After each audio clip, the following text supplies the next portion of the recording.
Ô, Raquel, anote aí o tempo, o cronômetro, o cronômetro profissional.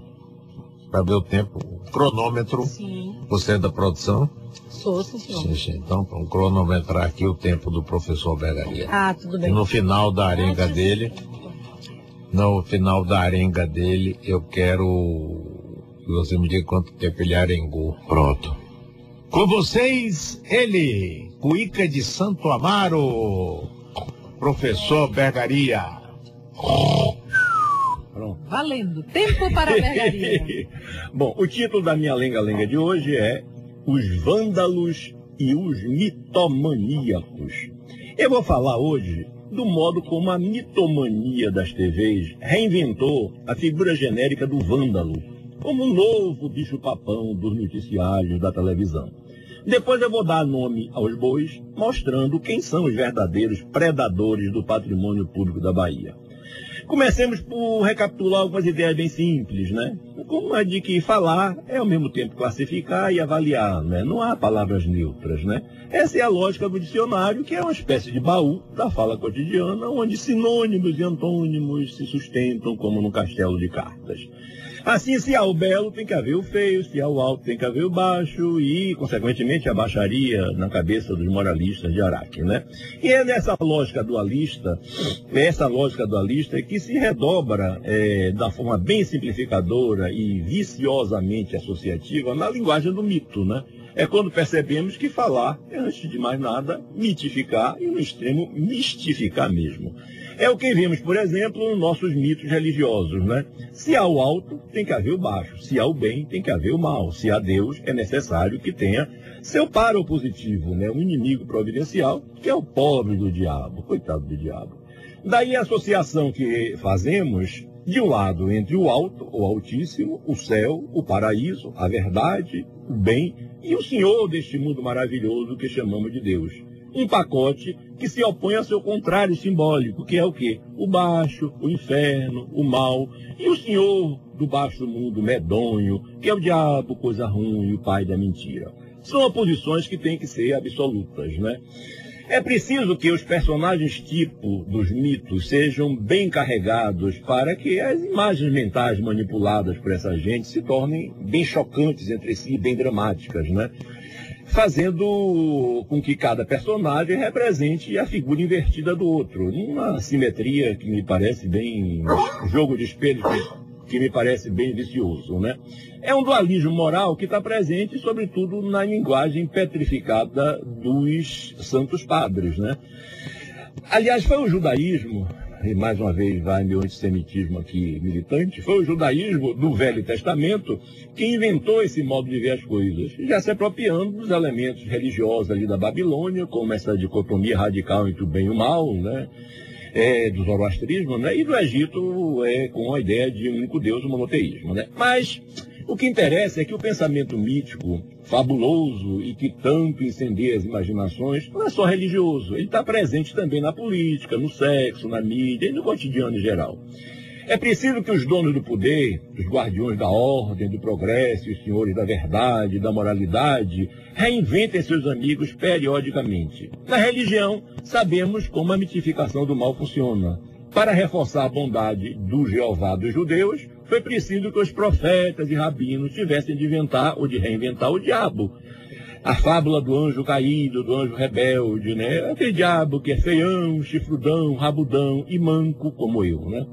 O cristianismo papista de Roma, entendeu? Por isso que eu falo cristianismo papista de Roma, porque não é, eu sou, às vezes, cristão, mas o que me interessa não é o Papa, não é Roma, nem a igreja. Para mim, o que interessa é a fé do carvoeiro, né? Então, vamos embora. O cristianismo papista de Roma continuou armando a mesma ratoeira simbólica, realimentando o mesmo provocante duelo entre o bem e o mal. Os bons santos idolatrados, lutando contra os demônios do pecado, traidores e traiçoeiros. E na sua história de mais de 2000 anos, o diabão mauzão do cristianismo e do judaísmo original, entendeu? Se prolonga numa longa lista de figuras assustadoras. Como, por exemplo, a do judeu.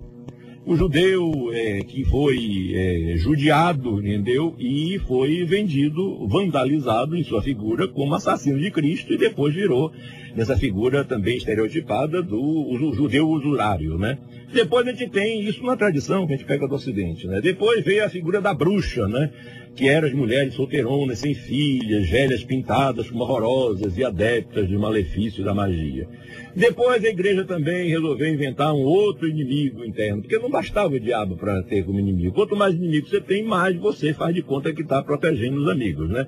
Depois inventou o sodomita, como o meu querido Luiz Motti gosta tanto de falar. É o popular viado, né? Que pecava contra o sacramento do patrimônio e contra a lei de Abraão. Qual é a lei de Abraão? A lei do fudião, né? A lei que exige a reprodução da humanidade, né? E depois a igreja inventou outra figura, entendeu? Foi inventando e reproduzindo, reciclando, a figura que, para mim, é a figura que mais funcionou bem na lógica da manutenção do poder dentro da burocracia de Roma, né?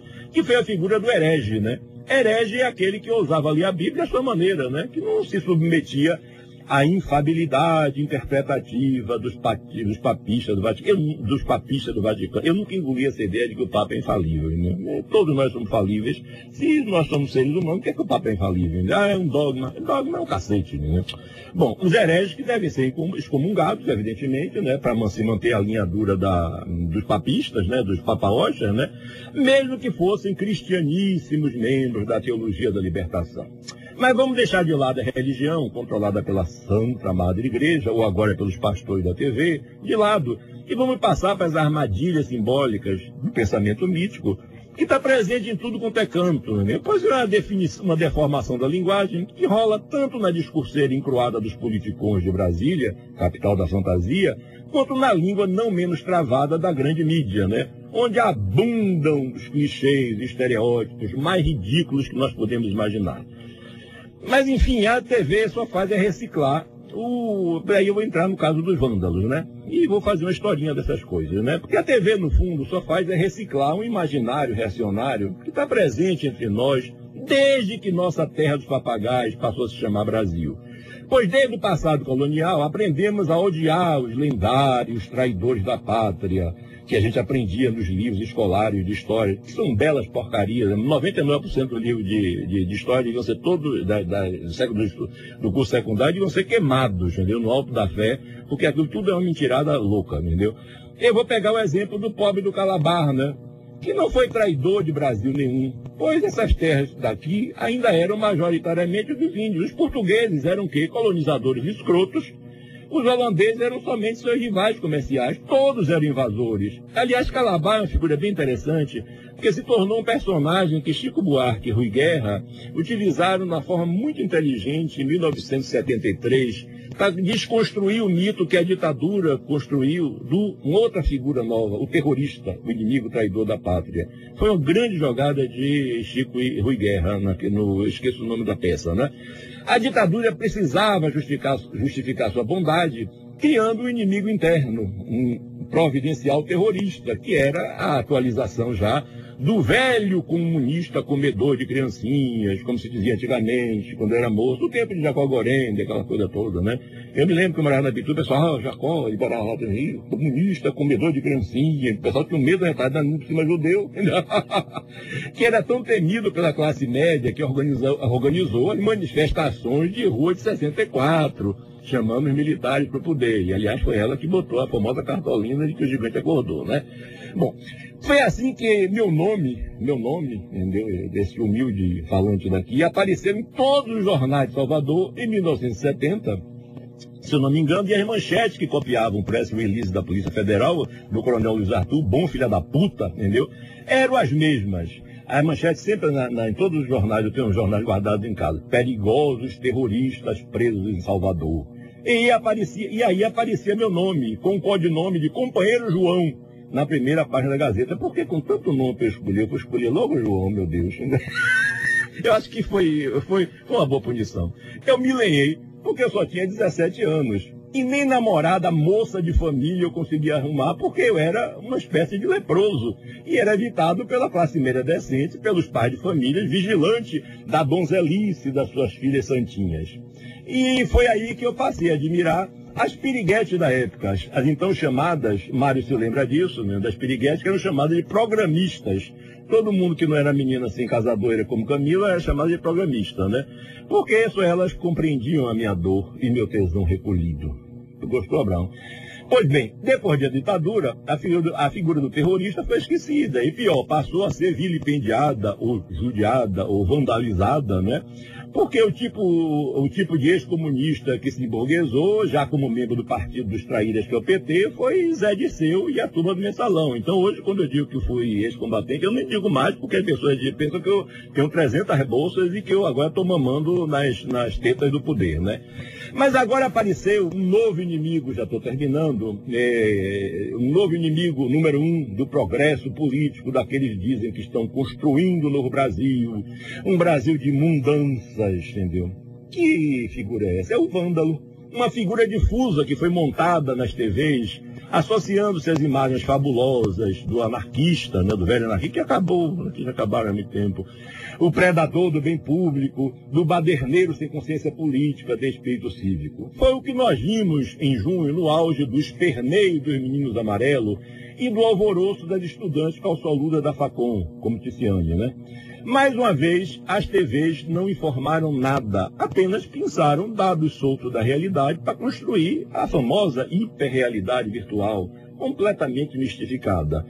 Essas trituradoras máquinas miméticas, como dizem os americanos, que são as TVs, pegaram as manifestações ensinadas na rua, que viraram somente locações televisuais, e fizeram uma montagem muito bem feita, separando de um lado os heróis, como um novelão, né, e de outros vilões. De um lado apareciam os novos bons selvagens, a juventude interneteira espontânea e boa, e pacífica, sem vícios partidários, que recusava os partidos, os meninos lindos, os anjos, entendeu? A turma da paz, né? Vestidinha de branco e de carinha pintadinha, só tuitando e arrastando os chinelinhos e mostrando as cartolinas para as câmeras, e tirando retratinho e botando no Twitter e botando no Facebook, entendeu? Um cambada de sacana narcisista.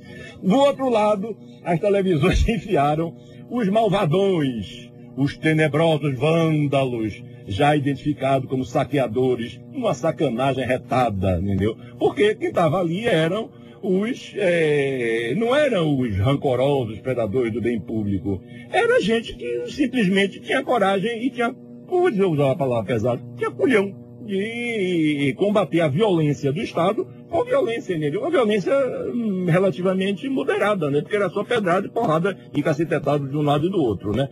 Então era preciso enfiar na cabeça mole do nosso povo quem representava o lado de Deus e o lado do diabo, o lado do bem, o lado do mal, o lado da ordem, o lado da desordem, o lado da paz e o lado da guerra.